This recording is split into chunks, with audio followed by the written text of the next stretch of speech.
ಎಲ್ಲರಿಗೂ ನಮಸ್ಕಾರ. ರಜನಿ ಅಡುಗೆ ಮನೆಗೆ ತಮ್ಮೆಲ್ಲರಿಗೂ ಸ್ವಾಗತ.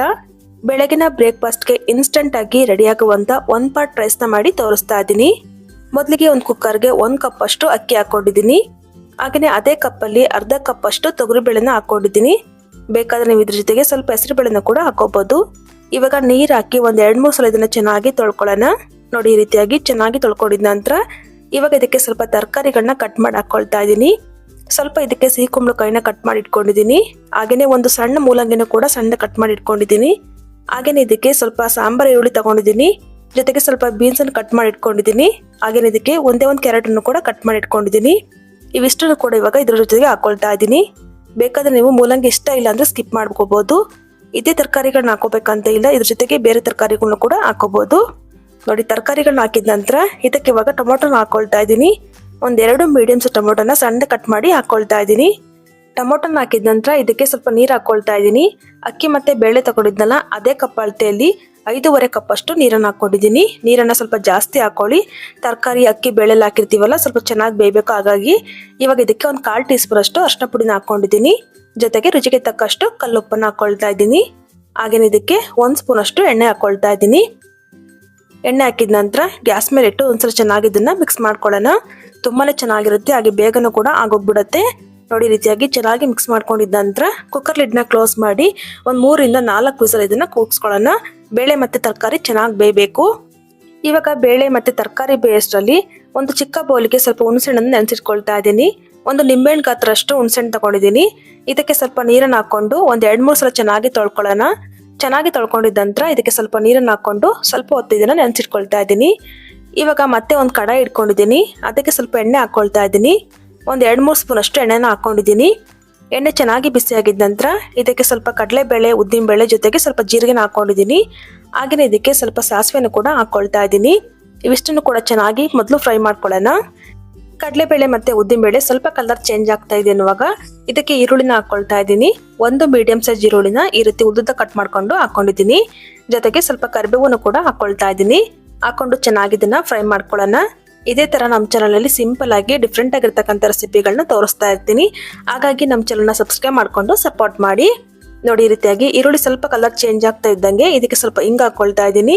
ಹಿಂಗನ್ನ ಮಿಸ್ ಮಾಡ್ದಳೆ ಹಾಕೊಳ್ಳಿ, ಟೇಸ್ಟ್ ತುಂಬಾನೇ ಚೆನ್ನಾಗಿರುತ್ತೆ. ಹಿಂಗನ್ನ ಹಾಕಿದ ನಂತರ ಚೆನ್ನಾಗಿ ರೀತಿಯಾಗಿ ಮಿಕ್ಸ್ ಮಾಡ್ಕೊಳ್ಳೋಣ. ಇವಾಗ ಇದಕ್ಕೆ ಖಾರದ ಪುಡಿನ ಹಾಕೊಳ್ತಾ ಇದ್ದೀನಿ. 1 ಟೇಬಲ್ ಸ್ಪೂನ್ ಅಷ್ಟು ಖಾರದ ಪುಡಿನ ಹಾಕೊಂಡಿದ್ದೀನಿ. ನಿಮಗೆ ಖಾರ ಜಾಸ್ತಿ ಬೇಕಾದ್ರೆ ಇನ್ನು ಕೂಡ ನೀವು ಹಾಕೋಬಹುದು. ಜೊತೆಗೆ ಸ್ವಲ್ಪ ಸಾಂಬಾರ್ ಪುಡಿನ ಹಾಕೊಳ್ತಾ ಇದ್ದೀನಿ. ಒಂದು 3 ಟೇಬಲ್ ಸ್ಪೂನ್ ಅಷ್ಟು ಸಾಂಬಾರ್ ಪುಡಿನ ಹಾಕೊಂಡಿದ್ದೀನಿ. ಮನೇಲಿ ಮಾಡಿರುವಂತ ಸಾಂಬಾರ್ ಪುಡಿ ಆಗಿರ್ಬೋದು ಅಥವಾ ಅಂಗಡಿಯಿಂದ ತಂದಿರುವಂತ ಸಾಂಬಾರ್ ಪುಡಿ ಆಗಿರ್ಬೋದು, ಯಾವ್ದಾದ್ರೂ ಹಾಕೊಳ್ಳಿ. ಸಾಂಬಾರ್ ಪುಡಿನ ಹಾಕಿದ ನಂತರ ಚೆನ್ನಾಗಿ ರೀತಿಯಾಗಿ ಮಿಕ್ಸ್ ಮಾಡ್ಕೊಳ್ಳಿ. ಈ ತರ ಚೆನ್ನಾಗಿ ಮಿಕ್ಸ್ ಮಾಡ್ಕೊಂಡಿದ ನಂತರ ಹುಣಸೆಹಣ್ಣನ್ನ ನೆನೆಸಿಟ್ಕೊಂಡಿದ್ವಲ್ಲ, ಅದ್ರ ರಸ ತೆಗೆದು ಹಾಕೊಳ್ತಾ ಇದ್ದೀನಿ. ಜೊತೆಗೆ ಒಂದು 1/4 ಕಪ್ ಅಷ್ಟು ನೀರನ್ನು ಕೂಡ ಹಾಕೊಳ್ತಾ ಇದ್ದೀನಿ.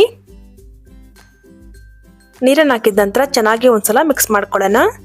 ಈ ತರ ಚೆನ್ನಾಗಿ ಮಿಕ್ಸ್ ಮಾಡ್ಕೊಂಡಿದ್ದ ನಂತರ ಇದಕ್ಕೆ ರುಚಿಗೆ ಎಷ್ಟು ಬೇಕಷ್ಟು ಉಪ್ಪನ್ನು ಹಾಕೊಳ್ಳಿ.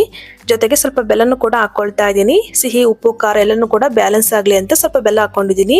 ಈಗ ಇದನ್ನ ಒಂದು ಕುದಿ ಬರೋವರೆಗೂ ಚೆನ್ನಾಗಿ ಕುದಿಸ್ಕೊಳ್ಳೋಣ. ನೋಡಿ, ಈ ತರ ಚೆನ್ನಾಗಿ ಕುದಿ ಬಂದ ನಂತರ ಸ್ಟವ್ ಅನ್ನು ಆಫ್ ಮಾಡ್ಕೊಳ್ತಾ ಇದ್ದೀನಿ. ಇನ್ನೊಂದ್ ಕಡೆ ನೋಡ್ತಾ ಇರ್ಬೋದು, ವಿಸಲ್ ಕೂಡ ತಣ್ಣಗಾಗಿದೆ. ನೋಡ್ತಾ ಇರ್ಬೋದು, ಅಕ್ಕಿ, ಬೇಳೆ, ತರಕಾರಿ ಎಲ್ಲ ಚೆನ್ನಾಗಿ ಬೆಂದಿದೆ. ಒಂದ್ಸಲ ಇದನ್ನ ರೀತಿಯಾಗಿ ಚೆನ್ನಾಗಿ ಮಿಕ್ಸ್ ಮಾಡ್ಕೊಳ್ಳೋಣ.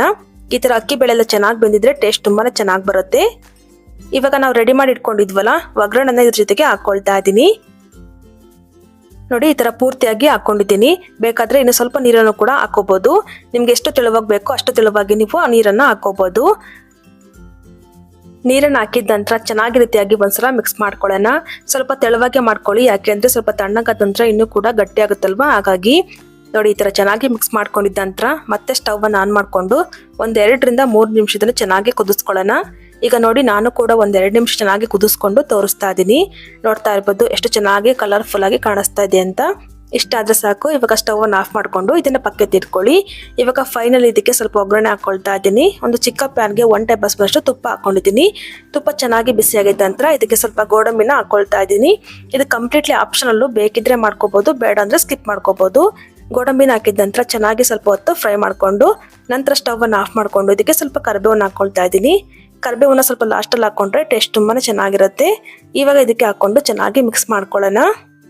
ಇದನ್ನ ನೀವು ಬೆಳಗಿನ ಬ್ರೇಕ್ಫಾಸ್ಟ್ ಆದ್ರೂ ಮಾಡ್ಕೋಬಹುದು, ಇಲ್ಲಾಂದ್ರೆ ನೈಟ್ ಡಿನ್ನರ್ಗೆ ಲೈಟ್ ಆಗಿ ಏನಾದ್ರು ತಿನ್ಬೇಕು ಅನಿಸ್ದಾಗ ಮಾಡ್ಬೋದು. ತುಂಬಾ ಚೆನ್ನಾಗಿರುತ್ತೆ. ಇದನ್ನ ನೀವು ಒನ್ ಪಾಟ್ ರೈಸ್ ಅನ್ಬೋದು, ಇಲ್ಲಾಂದ್ರೆ ಒನ್ ಪಾಟ್ ಸಾಂಬಾರ್ ರೈಸ್ ಅಂತಾನೂ ಕೂಡ ಕರಿಬಹುದು. ತುಂಬಾನೇ ಟೇಸ್ಟಿ ಆಗಿರುತ್ತೆ. ನೀವು ಕೂಡ ಒಂದ್ಸಲ ಟ್ರೈ ಮಾಡಿ ನೋಡಿ. ಟ್ರೈ ಮಾಡಿದ ನಂತರ ಯಾವ ರೀತಿ ಬಂತಂತಾನು ಕೂಡ ಕಾಮೆಂಟ್ ಮೂಲಕ ನನಗೆ ತಿಳಿಸಬಹುದು. ಸೊ ನೋಡಿದ್ರಲ್ಲ ಫ್ರೆಂಡ್ಸ್, ಇವತ್ತಿನ ರೆಸಿಪಿ ಇಷ್ಟ ಆಯ್ತು ಅನ್ಕೊಂಡಿದ್ದೀನಿ. ಇಷ್ಟ ಆಗಿದ್ರೆ ವಿಡಿಯೋಗೊಂದು ಲೈಕ್ ಮಾಡಿ, ಹಾಗೆ ಫ್ರೆಂಡ್ಸ್ ಫ್ಯಾಮಿಲಿ ಜೊತೆ ಕೂಡ ಶೇರ್ ಮಾಡಿ. ಇದೇ ತರ ಮತ್ತಷ್ಟು ಸಿಂಪಲ್ ಅಂಡ್ ಕ್ವಿಕ್ ರೆಸಿಪಿಗಾಗಿ ರಜನಿ ಅಡುಗೆ ಮನೆ ಚಾನಲ್ನ ಸಬ್ಸ್ಕ್ರೈಬ್ ಮಾಡ್ಕೊಂಡು ಸಪೋರ್ಟ್ ಮಾಡಿ. Thank you for watching.